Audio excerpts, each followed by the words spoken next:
ফকিন্নির বাচ্চা, তোর সাহস কি করে হলো আমার গাড়ি টাচ করা? হ্যাঁ, আমার গাড়িটা এখন নোংরা হয়ে গেল না? এখন তো আমার গাড়িটা আবার সার্ভিসিং এ দিতে হবে। ম্যাডাম বলেন, আরে বাবারে, ছোট লোকের বাচ্চা আমাকে আবার জিজ্ঞেস করতেছে আমি ওকে কেন থাপ্পড় মারলাম। আরে ফকিন্নির বাচ্চা, তুই যে আমার গাড়িটা টাচ করলি, কোন সাহসে টাচ করলি রে? গাড়ির সামনে খাড়া হয়েছিলেন, অমনি আমার থাপ্পড় মেরে বলে, হ্যাঁ মানুষের লাগে কেমনে ব্যবহার করতে, এটা কি শিখেন নাই? দেখো তো মনে হচ্ছে সভ্য পরিবারের একটা মাইয়া। নিজের দিকে একবার তাকিয়ে দেখছিস? হ্যাঁ, পরে তো আছিস একটা 200 টাকা দামের শাড়ি, কি ড্রেস আপ, কি চাল চলন। আরে বাবারে বাবা, সে কিনা বলতেছে এই গাড়ি তার। আমি যেহেতু কইছি এই গাড়িটা আমার, তাই আমার, আমি মিছা কথা সহজে কই না।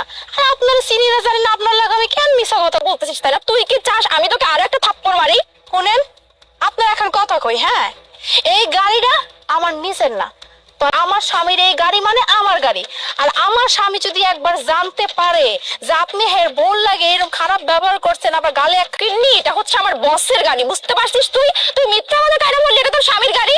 আর আমার বস যদি জানতে পারে না তার এই দামি গাড়ি তোর, হ্যাঁ আপনি কইলেন না আপনার বসের গাড়ি, তাইলে আর শুনেন কানটা খুইলা, আপনার বসের বউই আমি। এই যে অফিসের কানে যদি একবার যায় হের বল লাগে আপনি এরকম ব্যবহার করছেন, না থাপ্পড়ের কথা যদি শুনে, আপনার তো রফায় দফা আজকে হয়ে যাবো। বসের ওয়াইফ মানে একটা মিথ্যা কথা বলে দিলে হইলো, তা না? কি বলতেছিস তুই? তোর মতো ফকিন্নি হবে আমার বসের ওয়াইফ? তুই আমার বসকে কোনোদিন চোখে দেখছিস? ম্যাডাম, আমি গ্রামের মাইয়া, আমার জামাই আমাদের গ্রাম থেকে পছন্দ করে বিয়ে করে আনছে, বুঝতে পারছেন?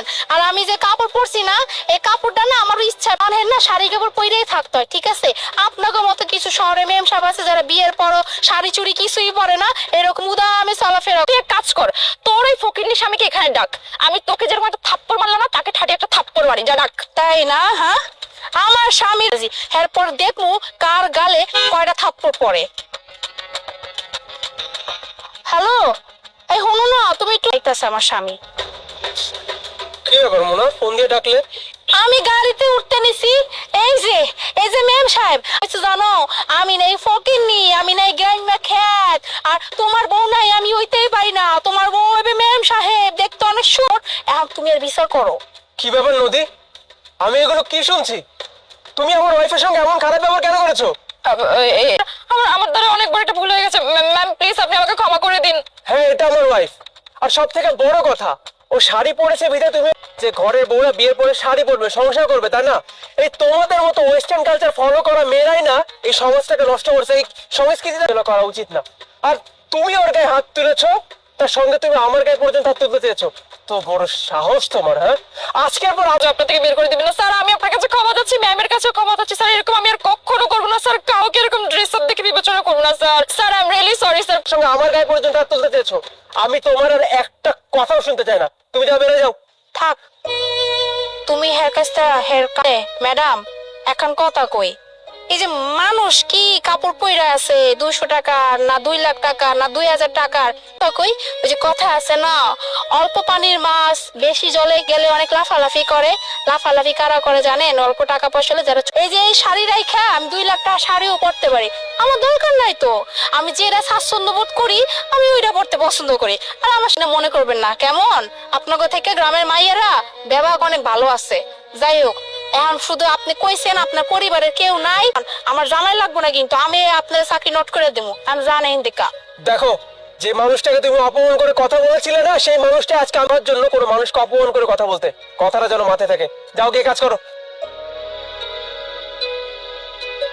আচ্ছা, ভাই এখানে নুরুল আলিফকে কেউ চিনেন? মোনা, হাই। কত বড় সাহস! হয় তোরা তোমার সাহস আমাকে ছুইলি? হ্যাঁ, তোরা তোমার সাহস কি করে হলো? আমি তো নূর আলিফ, আপনি আমার সাথে দেখা করতে আসছেন। কি তুই তুই করছিস? হ্যাঁ, আর নুরুল আলিফ তোর মতো এরকম খ্যাত কি হবে না? আসছি আমি নুরুল আলিফ বললেই হলো। হ্যাঁ, সামান্য একটা চায়ের দোকানে চায়ের দোকানদারি করিস, হ্যাঁ আসছি। আপনি হয়তো আমাকে চিনতে পারেন নাই, কিন্তু আমি আপনাকে চিনতে পারছি। আপনি তো মুনা, আমার সাথে দেখা করার কথা। আপনার সাথে তো আমার এই এই কি অবস্থা তোমার? ছি ছি ছি, কি শার্ট, আবার মাথায় গামছা, ইয়াক! এই চাল কি রকম এটা খ্যাত কি করে চুজ করলা? এই যে মিস্টার, তুমি, হ্যাঁ তুমি কি করে ভাবলা যে তোমার মতো এরকম একটা খ্যাত? কি কোনো আইডিয়া আছে নাকি? কোনো আইডিয়া না নিয়ে সুন্দর মতো চলে আসছো বিয়ে বিয়ে করার জন্য।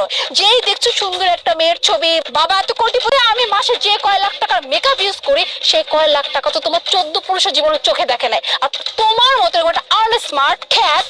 আপনি এখানে যোগ্যতার কথা বলতেছেন কেন? যোগ্যতার কি আছে? আমি গরিব মানুষ, তো কি এমন হয়েছে?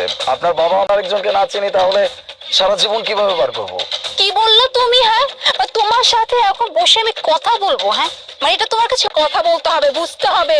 এই নিজের চেহারা আয়নায় দেখছো? হ্যাঁ, নিজের চেহারাটা আয়নায় যদি দেখতে তাহলে আমার সাথে কথা বলার তুমি দুঃসাহসও করতে না। কে ভালো রাখতে পারবে না, তার ওয়াইফকে সে দেখাশোনা করে রাখতে পারবে না, তার আবদার সে পূরণ করতে পারবে না, এরকম তো কোথাও লেখা নাই, তাই না? মোনা, তুই প্লিজ ওনার সাথে একটু বসে কথা বল। এই যে তুই, তোকে নিয়ে এসে আমি সব থেকে বড় ভুল করছি। হ্যাঁ, তুই তো একটা খ্যাতের থেকে কোনো অংশে কম না। ভাল লাগছে না খ্যাটটাকে? তোর যদি এতই ভালো লাগছে তাহলে এক কাজ কর না, এই খ্যাটটাকে তুই বিয়ে করে নে। আর এমনি তো এ তোরটাই, বুঝতে পারলি? এটা আর উনি চুপচাপ শুধু সহ্য করে গেছে। আর সংসার করার জন্য, সারা জীবন একসাথে থাকার জন্য না বড় লোকের দরকার হয় না, এরকম ভালো একজন জীবন সঙ্গীর দরকার হয়। পূজা করব, হ্যাঁ, আমি পূজা করার মতো মেয়ে না, ঠিক আছে? আমার লাইফের লাইফ পার্টনার হবে অনেক সুন্দর, অনেক ড্যাশিং, অনেক স্মার্ট। শেষ করে আমি পরে কি করে ফেলাম নিচে চল। দাঁড়ান, এই আবার কি কি বলবি আবার? তারপরও আপনি আমার সাইড নিয়ে কথা বলছেন শুধুমাত্র এইটার জন্য যে আমার ব্যবহার আপনার কাছে ভালো লাগছে। আচ্ছা, আমি রতন চেনে ঠিক, একদম পুরা পারফেক্ট জুটি, দুইটা খ্যাত মিলছে। যা যা যা, কি তোকে রাস্তার মুখে যে টঙের দোকান থাকে ওই টঙের দোকানে নিয়ে যাবি তো এক কাপ চা খাওয়ার জন্য। কারণ এক কাপ চার বিল দেওয়ার মুহূর্ত আছে কিনা সেটাও না আমার কাছে সন্দেহ মনে হয়। সব থেকে দামি আর সব থেকে লাক্সারিয়াস যে রেস্টুরেন্ট সেটা বুক করো, আমি ওনাকে নিয়ে সেখানেই যাব, আমরা ওখানে একসাথে বস। চায়ের দোকানে চায়ের দোকানদারি করো, আবার তুমি বুক করতেছো এই সিটির সব থেকে এক্সপেন্সিভ রেস্টুরেন্ট। রেস্টুরেন্টের ডিমান্ড আরো 2 গুণ বেড়ে যাবে। মানে আপনি ভুল বুঝতেছেন। কি বললেন এই চায়ের দোকান? চায়ের দোকান তো সারেন না, চায়ের দোকান হচ্ছে ছোটনের। আপনার চোখ যত দূর যাবে এই সব কিছুর ওনার হচ্ছে আলিফ স্যার। আর আপনার এমনটা ভাবা স্বাভাবিক, কারণ আমিও স্যারকে বলছিলাম, বুঝতে পারলাম যে স্যার কেন চায়ের দোকানে দেখা করতে আসছে। সো বেয়াদবি করবেন না, সম্মান দিয়ে কথা বলবেন, ঠিক আছে? যে মানে অ্যাকচুয়ালি আমি না বুঝতে পারি নাই। দেখো আমি যা কিছু এতক্ষণ বলছি প্লিজ আমাকে মাফ করে দাও। সবকিছুই আপনার করা নাটক হবে, আর এতক্ষণ পর্যন্ত আপনি যা দেখাইছেন বা যা বলছেন এটাই আপনার আসল রূপ।